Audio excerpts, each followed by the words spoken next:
Siap. Tetapi sebenarnya di balik itu kan itu ilmu pengetahuan yang beduh luar biasa ya. Dan muaranya pun adalah ternyata pada keimanan gitu. Saya nggak menyangka loh, kirain tadi Pendeta Manuntun ini mau mengungkapkan hal-hal yang sifatnya ilmiah, justifikasi saintifik dan segala macam gitu. Ternyata ujung-ujungnya ke spiritualitas dan justru Ya, memotivasi kita untuk semakin beriman kepada Tuhan gitu. ya. Tanggapan gue sedikit. Oke, siap Abang. Jadi tadi sebuah pengalaman. Makanya saya sebutkan surat Atin tadi adalah anugerah yang diberikan, bahkan manusia ini diciptakan paling sempurna dibandingkan cipta yang lain. Satu adalah ranah fikir yang menimbulkan sebuah pengalaman atau pengetahuan bagi orang yang mau berpikir gitu kan. Ya, wala yatafakkarun gitu. Bagi orang yang mau merenungi dan mau mengambil ibroh dari pengalaman, diteorikan lagi seperti itu. Kemudian secara jasad. Nah, disinilah cahaya tidak pernah sakit gitu. Tetapi fisik yang saya katakan yang kedua yang butuh nasi goreng tadi loh Bang.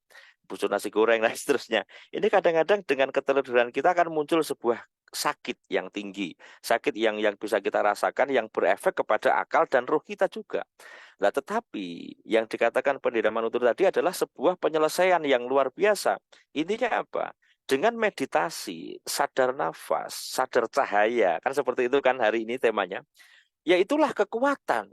Kalau kita kembali kepada hakikat diri, yang dikatakan sakit ini dari siapa? Dari Tuhan. Yang menyembuhkan siapa? Dari Tuhan. Ketika sudah dikembalikan kepada yang membuat sakit, selesai clear. Adapun kita akan bagi lagi. Sakit ini bisa dipandang secara medis, secara psikologis, karena efek pikir kita. Dan juga secara ruh, atau mungkin gangguan jin dan seterusnya, atau bisa diselesaikan dengan ruqyah dan seterusnya. Tetapi ketika kita kembalikan kepada kesadaran, ya tadi, kepada hakikat diri, bahwasanya ini dari Tuhan, dan kembali kepada Tuhan. Makanya ketika panjenengan tadi mengatakan apa syaratnya untuk bagaimana kita bisa menciptakan atau menjadikan ini cahaya kembali, unsur percikan cahaya, ya inna lillahi wa inna ilaihi rojiun. Jadi semua ini dari Tuhan dan akan kembali kepada Tuhan. Ketika kita sudah fafiru ilallah, kita kembali kepada ruh tadi.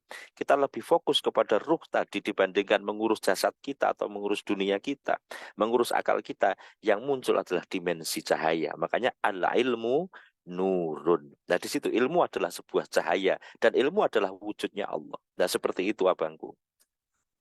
Wah, oke. Ya, terima kasih Pak Manuntun dan juga Gus Sigit.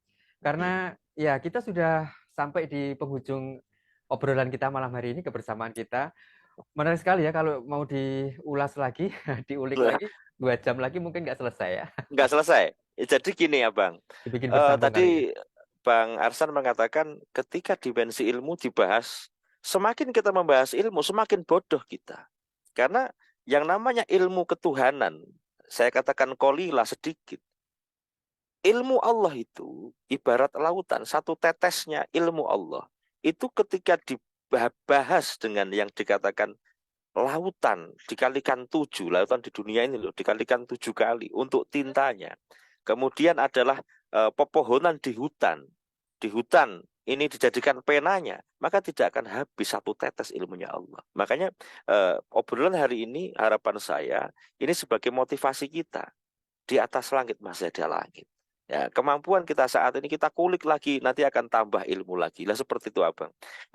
Jadi intinya pengalaman dari pendeta, kemudian saya ini menyimak ya, menyimak dan memberikan satu gambaran kilasan Allah, kilasan sedikit kepada penanggapin ini, dan Bang Arsan nanti silakan disimpulkan. Intinya mari kita lebih bersemangat lagi untuk mempelajari ilmu yang indah seperti ini, kan indah kan, yang adem, yang indah dan sangat luas gitu.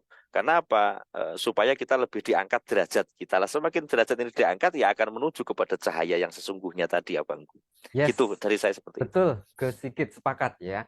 Karena Tuhan akan meninggikan derajat, Ya. mendirikan beberapa derajat orang yang berilmu ya. Ya, Sepakat. yarfa'illahu ladina amanu minkum waladina utul ilma darajat. Jadi dia akan meninggikan orang yang beriman, spiritualis, dan Mm-mm. orang yang selalu mengulik ilmu dari beberapa derajat dibandingkan orang yang hanya diam-diam baik gitu loh, Ya, Pak. oke. Ya, keren keren ya. Wah, keren. Saya juga Boleh tambahkan sedikit, kagum, Pak ya Aksan? saya kagum sekali ke Pendeta Manuntun bahwa kesimpulan dari apa yang disampaikan secara ilmiah itu ternyata ujungnya ke keberimanan gitu loh. Ya, Saya kagum sekali gitu ya. Oke, closing statement dari Pendeta Manuntun. ya. Sains adalah anugerah Allah yang diberikan justru buat kita orang beriman.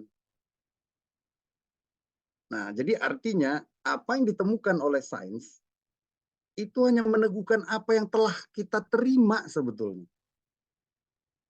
Jadi mereka adalah bahasa yang lain dari apa yang kita imani. Cuma catatannya, iman kita, iman yang datang dari ikhtiar-ikhtiar dan niat yang jernih dan murni,